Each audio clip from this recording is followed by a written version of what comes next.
Je suis entré en travail, et ma mère a éclaté de rire. Depuis quand as-tu le droit de décider d'avoir un bébé? Dehors.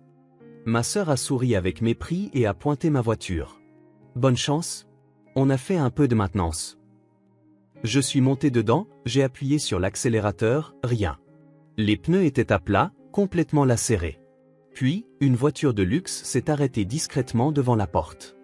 Avant de commencer l'histoire, n'oubliez pas de laisser un like et de vous abonner à la chaîne pour voir plus d'histoires comme celle-ci. Cleveland Heights, une petite ville de l'Ohio, était un endroit où les changements de saison étaient magnifiques. Par un matin où la douce lumière du soleil printanier entrait par la fenêtre, Haley Coleman posa la main sur son ventre arrondi et sourit.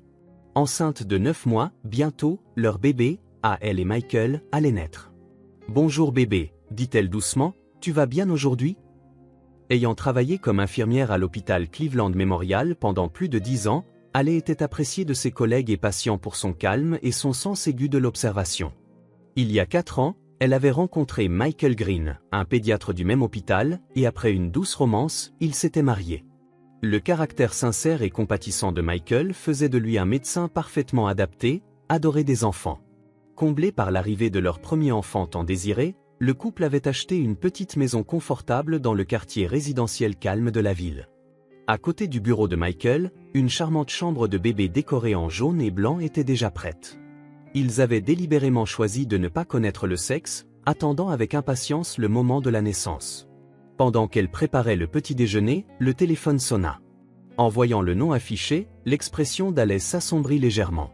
« Bonjour maman. »« Haley, comment vas-tu ?» La voix de sa mère, Judith, retentit au téléphone.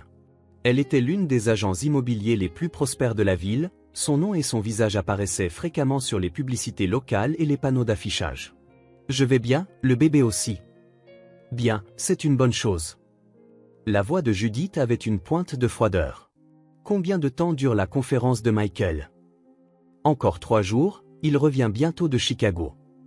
Je vois. Mais es-tu vraiment sûre d'être bien toute seule si près de l'accouchement ? Christine disait, ne devrais-je pas venir rester chez toi ? Haley hésita un peu. Sa sœur, Christine, travaillait dans l'agence immobilière de leur mère et était populaire auprès des jeunes hommes locaux pour sa beauté et sa sociabilité. Bien qu'elle affichât en surface une sollicitude pour sa sœur, les yeux de Christine avaient toujours une lueur calculatrice. « Merci, mais ça va. Maria passe me voir tous les jours, » mentionna Haley en parlant de sa collègue de l'hôpital. « Bon, s'il arrive quoi que ce soit, tu peux toujours venir à la maison. J'ai gardé ta chambre telle qu'elle. » Après la fin de la conversation, Haley soupira profondément. Sa relation avec sa mère était devenue encore plus compliquée depuis qu'elle avait repris contact régulièrement avec son père. Son père, William, était un homme d'affaires prospère qui dirigeait une société d'investissement technologique sur la côte ouest. Après le divorce, la relation entre William et Haley avait été rompue un temps, mais ils avaient recommencé à communiquer vers l'époque où elle avait obtenu son diplôme universitaire. Particulièrement récemment, son lien avec son père, qui avait sincèrement célébré son mariage et sa grossesse, s'était approfondi. Michael et son père s'étaient également bien entendus, parlant parfois pendant des heures en visioconférence. Judith ne voyait pas d'un bon œil cette relation avec son père. « Cet homme t'a abandonné », avait répété Judith de nombreuses fois. Cependant, Haley sentait vaguement qu'il y avait en réalité des circonstances compliquées. Après le divorce, le succès de William et sa fortune considérable amassée sur la côte ouest semblaient amplifier l'amertume de Judith. Assise à la table de la cuisine, fixant le calendrier, Haley se demanda si elle serait vraiment bien toute seule pendant le voyage d'affaires de Michael. Il ne restait que 2 semaines avant sa date prévue d'accouchement. Après réflexion, elle prit son téléphone portable et envoya un message à Michael, « Je vais peut-être rester chez maman jusqu'à ton retour. Ne t'inquiète pas, je te contacterai tout de suite s'il se passe quoi que ce soit. » La réponse arriva immédiatement, ce serait rassurant. « Je reviens tout de suite s'il se passe quoi que ce soit. Je t'aime. » Ensuite, Haley envoya un message à son père. « Papa, j'ai décidé de rester chez maman pendant un moment, juste jusqu'au retour de Michael. Ne t'inquiète pas, tout ira bien. » La réponse de William arriva un peu plus tard, « Je comprends. Préviens-moi immédiatement s'il se passe quoi que ce soit. Je suis là pour toi à tout moment. » Haley sourit légèrement. Les mots de son père avaient toujours chaleur et fiabilité. Tout en préparant les affaires nécessaires dans un petit sac de voyage, elle espérait que son court séjour chez sa mère se passerait paisiblement. La maison de sa mère avait une apparence digne de style colonial, avec un jardin particulièrement bien entretenu, même en ville. En entrant, une odeur nostalgique l'enveloppa. L'odeur de cannelle et de vanille mélangée. C'était l'arôme de la tarte aux pommes, spécialité de Judith. « Allez, te voilà enfin !» Judith étreignit sa fille. « Mon Dieu, comme tu as grossi !» Elle sourit en regardant le ventre d'Alais. Il y avait de la chaleur dans ce sourire, mais ses yeux ne souriaient pas. « Je vais monter tes bagages dans ta chambre. » Christine apparut et prit le sac d'Alais. « Salut sœurette, c'est vraiment pour bientôt ? Ça fait quoi ? » Merci Christine. « Oui, environ 2 semaines. C'est un peu effrayant, mais je suis excitée aussi. » Ah oui ? Christine pencha légèrement la tête. « J'ai encore du mal à imaginer ça, ma sœur qui devient mère. » Les 2 premiers jours se passèrent paisiblement. Alais s'habitua progressivement à la vie chez ses parents et apprécia la cuisine nostalgique de sa mère. Cependant, le matin du 3e jour, quelque chose commença à changer. « Cette robe n'est pas un peu trop voyante », dit soudain Judith pendant le petit déjeuner. Alais portait une robe de maternité rose pâle. « Quoi ? Cette robe, c'est Michael qui me l'a offerte. » Bah, les hommes ne comprennent jamais la silhouette d'une femme enceinte. Avec ta carrure, une couleur plus sobre serait mieux. Alais but son thé en silence. Elle était habituée à la façon de parler de sa mère. Cependant, elle leva les yeux, surprise, au mot suivant. « Au fait, William est au courant pour le bébé ? » « Bien sûr, papa est très heureux. » « Je vois. » Le ton de Judith devint froid. « Je suppose qu'il ne viendra même pas voir le visage de son petit enfant. Typique de William.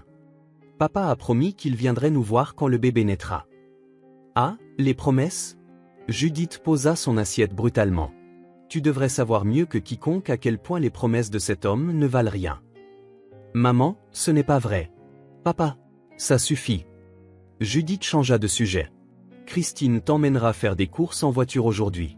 Tu as besoin d'autres articles pour bébé, n'est-ce pas ?» Cet après-midi-là, Christine emmena Alais au centre commercial. Sa sœur était plus bavarde que d'habitude, recommandant un article pour bébé après l'autre. « Sœurette, regarde ce joli body. Cette couverture est douce et agréable, tu ne trouves pas ?» Christine se comporta joyeusement tout du long. Cependant, des mots qu'elle murmura en quittant le magasin attirèrent l'oreille d'Alais. « Tu as vraiment de la chance, sœurette. Comblée par un mari merveilleux et un bébé mignon sur le point de naître. » La voix de Christine mêlait sarcasme et envie. « Mais tu devrais faire attention. Quand on est heureux, on peut tout perdre en un instant. »« Qu'est-ce que tu veux dire ?» Christine retrouva son sourire. « Juste qu'on ne sait jamais ce qui peut arriver dans la vie. » Cette nuit-là, Alais ne put dormir.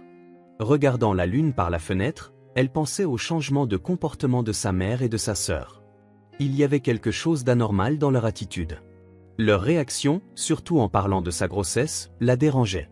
Le lendemain, pendant que Judith faisait des courses, Alais se faufila dans le bureau de sa mère. Elle pensait qu'il pourrait y avoir un indice. Elle ouvrit le tiroir du bureau et chercha à l'intérieur. Parmi une liasse de vieux documents, elle trouva son acte de naissance et une enveloppe usée. À l'intérieur de l'enveloppe se trouvait une lettre manuscrite, mais l'écriture était passée et illisible. Seul le nom de l'expéditeur était à peine lisible, William Coleman. « Qu'est-ce que tu fais ?» Surprise par la voix soudaine, Alais sursauta. En se retournant, elle vit Christine debout devant la porte, les yeux brillant froidement. « Désolé, j'étais juste en train de fouiller dans la chambre de maman sans permission. »« Ça ne te ressemble pas, sœurette. » Christine croisa les bras. « Tu cherchais quelque chose ? » Rien. Alais remit précipitamment la lettre à sa place. J'étais juste nostalgique. Je vois. Christine ne sembla pas la croire. Sortons avant que maman ne rentre. Tard cette nuit-là, quand Alais descendit chercher de l'eau, elle surprit sa mère et Christine en train de chuchoter. Ce sera bientôt, mère. C'était la voix de Christine. Qu'est-ce que tu feras après ? Comme prévu. La voix de Judith contenait une détermination froide. Ne dis rien à Alais. C'est pour sa propre protection. Mais quand Michael reviendra, nous nous en occuperons le moment venu. Contente-toi de la surveiller pour l'instant. Le lendemain matin, le téléphone portable d'Alais sonna. C'était Michael. Alais, j'ai une mauvaise nouvelle. La conférence a été prolongée de 2 jours. Je rentrerai plus tard que prévu. Je vois, je comprends. Alais ne put cacher sa déception. Ça va ? Il s'est passé quelque chose ? Non, ce n'est rien. C'est juste que l'atmosphère ici est un peu étrange. Elle baissa la voix. On dirait que maman et Christine cachent quelque chose. Je les ai entendus parler de moi. Qu'est-ce que tu veux dire? La voix de Michael mêlait l'inquiétude. Je ne suis pas sûr, mais quelque chose? À ce moment, la porte s'ouvrit et Christine entra dans la pièce. Sœurette, le petit déjeuner est prêt. Je te rappelle plus tard. Allez raccrocha rapidement. Tu parlais à Michael? Christine regarda le téléphone portable. Comment se passe la conférence? Elle a été prolongée. C'est dommage. Quelque chose brilla dans les yeux de Christine un instant. Mais ne t'inquiète pas, on va bien s'occuper de toi. Ce soir-là, quand elle ait voulu charger son téléphone portable, elle trouva Christine en train de manipuler son téléphone. Christine, qu'est-ce que tu fais? Sa sœur laissa tomber le téléphone comme surprise. Oh désolé, il sonnait alors je vérifiais. Mais ce n'était personne. Alais reprit le téléphone avec suspicion. En vérifiant l'écran, elle remarqua que l'historique des appels avait été effacé.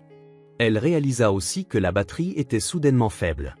La batterie fait des siennes, non? Elle est juste vieille. Christine haussa les épaules. Peut-être qu'il est temps de la remplacer. Cette nuit-là, allongée dans son lit, Alais ne put réprimer son anxiété. Quelque chose n'allait pas. Elle ne pouvait se défaire du sentiment que sa mère et sa sœur complotaient quelque chose contre elle. Elle sortit discrètement son téléphone portable et envoya un message à Michael, quelque chose d'étrange se passe. J'ai l'impression que maman et Christine préparent quelque chose dans mon dos. Mon ventre me semble aussi un peu bizarre, peut-être que le travail approche. De plus, elle envoya un court message à son père. Papa, je suis un peu inquiète. Je te contacterai s'il se passe quoi que ce soit. Alais se réveilla avec une douleur abdominale intense. Il faisait encore sombre dehors et l'horloge indiquait 5 heures du matin. La douleur s'apaisa une fois, puis revint comme une vague. Est-ce le travail?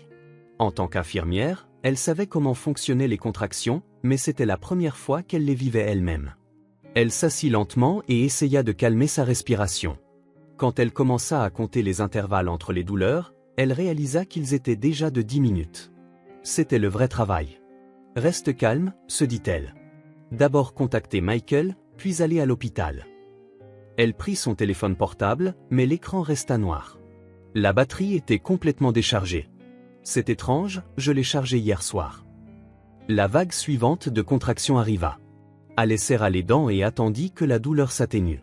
Dans l'intervalle, lorsque la douleur diminua, elle sortit du lit et se dirigea vers la porte. Elle devait réveiller sa mère et Christine. Maman. Alais frappa à la porte de la chambre de sa mère. Comme il n'y avait pas de réponse, elle ouvrit la porte. Maman, réveille-toi. J'ai commencé le travail.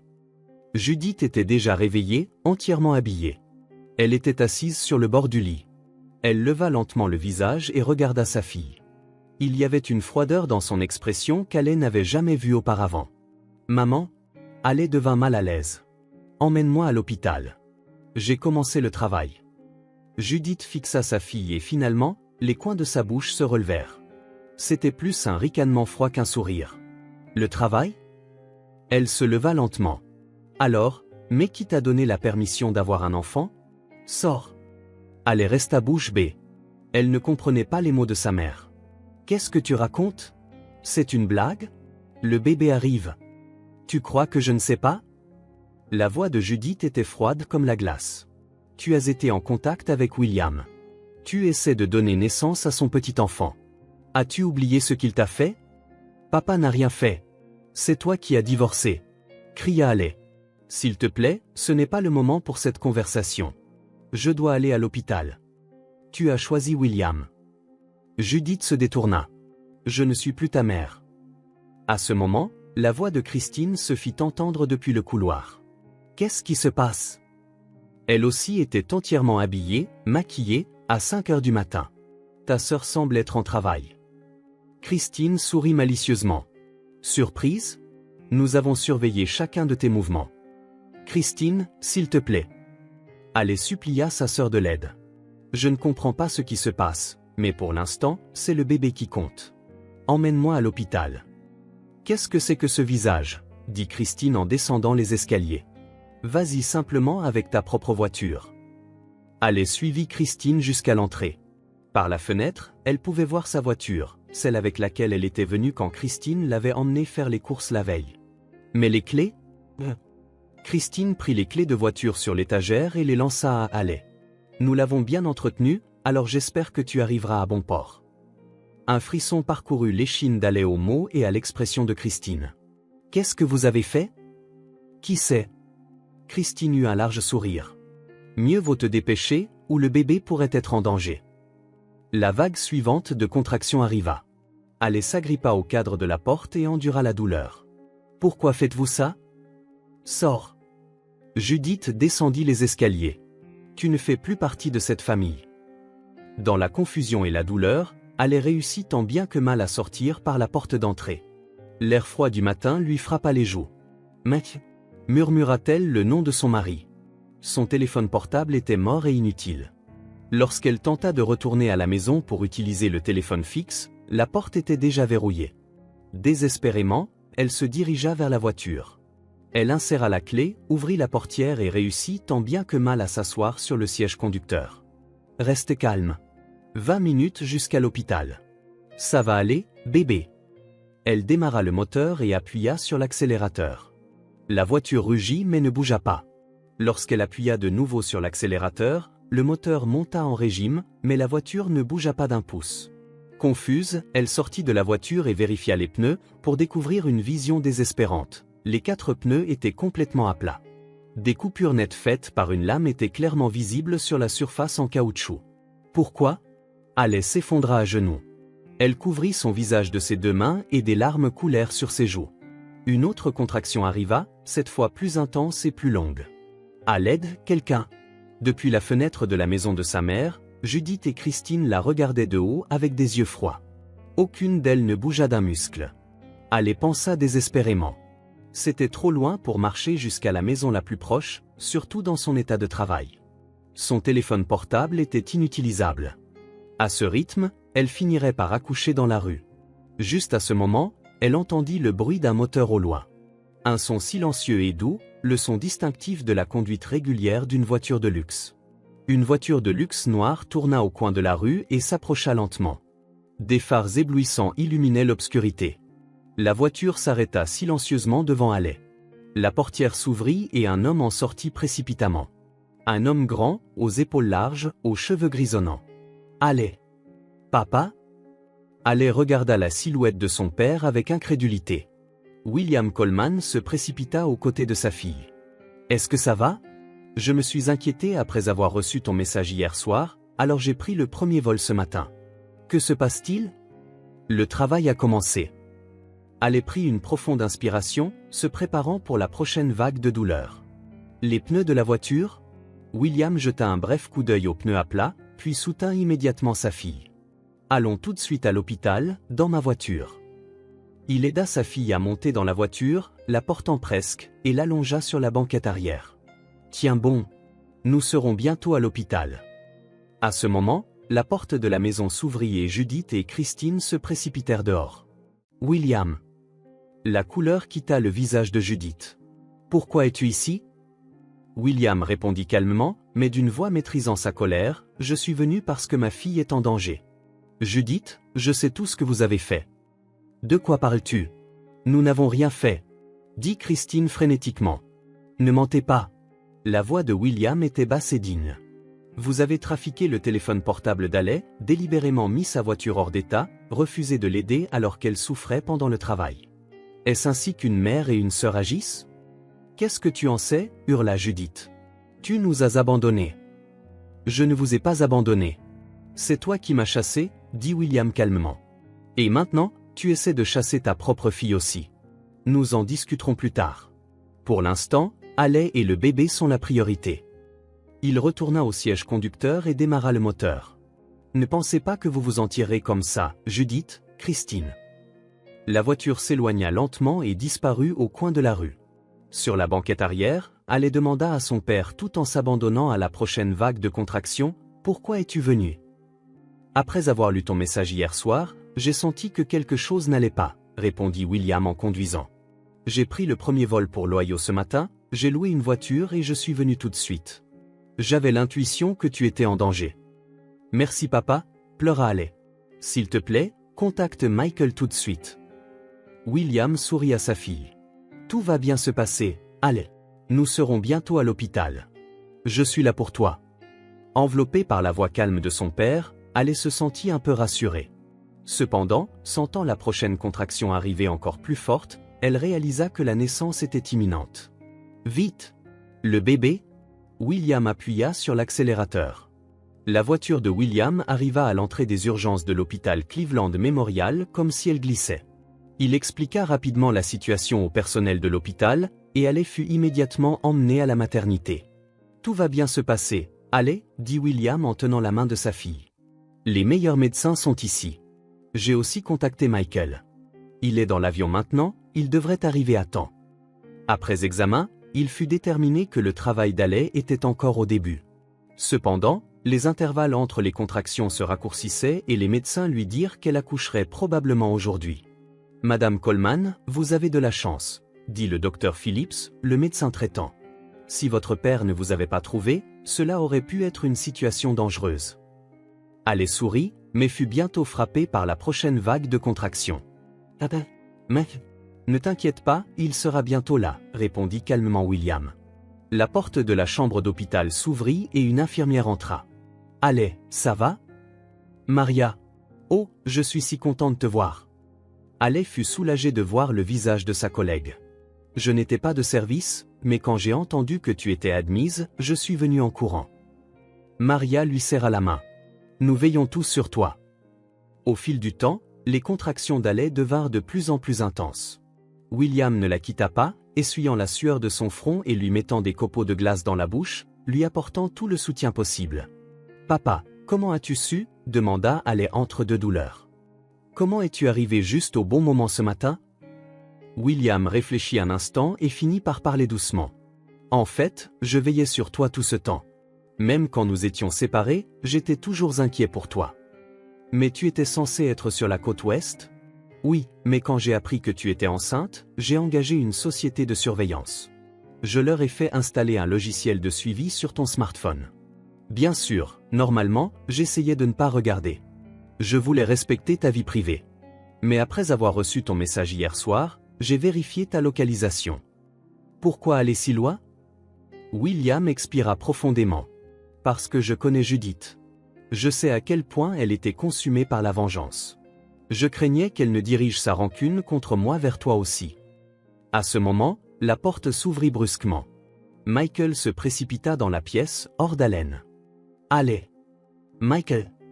Le soulagement se répandit sur le visage d'Alec. « Tu es arrivé. » Michael se précipita aux côtés de sa femme et l'embrassa. « Pourquoi ne m'as-tu pas dit que la situation chez ta mère s'était détériorée ? » « Je ne voulais pas gâcher ta conférence, » sourit faiblement Alec. « Tu es bête, » dit Michael doucement. « Toi et le bébé êtes plus importants que tout. » William s'approcha doucement des deux. « Michael, je suis content que tu sois arrivé sain et sauf. »« William, merci. » Michael serra la main de son beau-père. « Si vous n'aviez pas été là, je ne veux même pas y penser. » La contraction suivante frappa Alec.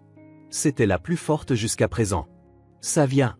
Le bébé arrive. » Les médecins et les infirmières se préparèrent à la hâte, et Michael et William se retirèrent dans un coin de la pièce. La salle d'accouchement fut rapidement remplie de voix et de mouvements animés. « Juste un peu plus, Madame Coleman. »« Poussez !» ordonna le docteur Phillips. Après 45 minutes de douleur et d'effort, un cri retentit dans la pièce. C'était le moment où une petite vie naissait au monde. « C'est une fille !» s'exclama joyeusement le docteur Phillips. « Une fille en très bonne santé. » Alec sourit à travers son visage épuisé, des larmes coulant de ses yeux. Michael retourna à ses côtés, et ensemble ils virent le visage de leur fille pour la première fois. « Elle est parfaite !» La voix de Michael s'étrangla. « Merci Alec. » L'infirmière enveloppa le bébé dans un linge propre et la plaça dans les bras d'Alec. « Voilà, maman. Votre magnifique fille. » William observait cette scène d'un peu plus loin. Des larmes brillaient aussi dans ses yeux. « Une petite fille ?» murmura-t-il doucement. Tard cette nuit-là, pendant qu'Alec se reposait dans une chambre privée, William et Michael étaient assis l'un en face de l'autre à la cafétéria de l'hôpital. « Je pense qu'il est temps de dire la vérité à Alec, » dit William en fixant sa tasse de café. « Que vous êtes son vrai père ?» demanda Michael doucement. « Oui, acquiesça William. Judith lui ment depuis des années, disant que je l'avais abandonnée, elle est notre fille. La réalité est différente. C'est elle qui m'a chassé, et elle s'est interposée chaque fois que j'ai essayé de prendre contact. Pourquoi ne le lui avez-vous pas dit jusqu'à présent? Pour le bonheur d'Alay. Je ne voulais pas perturber sa vie avant qu'elle ne soit adulte. Et William hésita un peu. J'ai un passé honteux. Quand j'étais jeune, j'ai échoué en affaires et j'étais endetté. Judith ne pouvait pas pardonner cela. Elle a été élevée dans une famille riche et craignait la pauvreté. Mais maintenant vous? Oui, j'ai amassé une fortune considérable maintenant. Mais c'était après ma séparation d'avec Judith. Elle m'a dépeint à notre fille comme un échec, sans voir mes luttes et mon succès. Le lendemain matin, quand Alay se réveilla, Michael et William étaient assis dans sa chambre.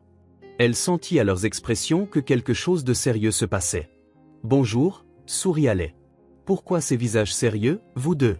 Il s'est passé quelque chose ?» Michael prit sa main. « Alay, William veut te parler de quelque chose. » William prit une profonde inspiration et regarda sa fille droit dans les yeux. « Alay, il y a quelque chose que je cache depuis longtemps. Je pense que je ne devrais plus le cacher. » Il commença à raconter la vérité des 20 dernières années, qu'il était le vrai père d'Alay, la vérité sur son divorce d'avec Judith, et comment Judith avait empêché tout contact entre eux pendant des années. « Je t'ai toujours aimé, mais Judith m'a dépeint à toi comme un père raté. Quand j'ai pu renouer le contact avec toi après que tu sois devenu adulte, c'était comme un miracle. » Alay écouta en silence. Beaucoup de choses devinrent soudainement compréhensibles, l'attitude anormale de sa mère, son opposition féroce à ce qu'Alay rencontre son père, et les événements de la veille. « Alors c'est pour ça que mère ?» murmura-t-elle. « Elle a fait ça parce qu'elle savait que j'étais en contact avec papa. Elle et Christine ont essayé de te punir. À leurs yeux, tu devais sembler être une traîtresse, dit tristement William.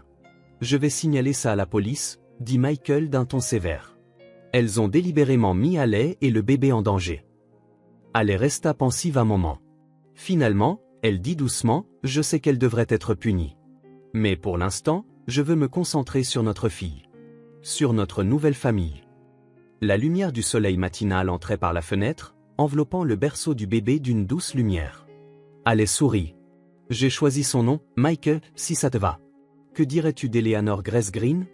Eleanor, c'est le nom de la mère de papa, n'est-ce pas? Des larmes montèrent aux yeux de William. Oui, le nom de ma mère? C'est parfait.